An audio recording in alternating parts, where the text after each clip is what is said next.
YCP నేత మాజీ మంత్రి అంబటి రాంబాబుకు సత్తెనపల్లి రూరల్ పోలీసులు నోటీసులు జారీ చేశారు. జగన్ రెంటపాళ్ల పర్యటన సందర్భంగా నిబంధనలు ఉల్లంఘించారని ఆయనపై కేసు నమోదు చేశారు. ఇందులో భాగంగా రేపు విచారణకు హాజరు కావాలని నోటీసుల్లో స్పష్టం చేశారు.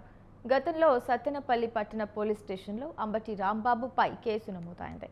తాజాగా సత్తెనపల్లి గ్రామీణ పోలీస్ స్టేషన్లో కేసు నమోదు చేశారు.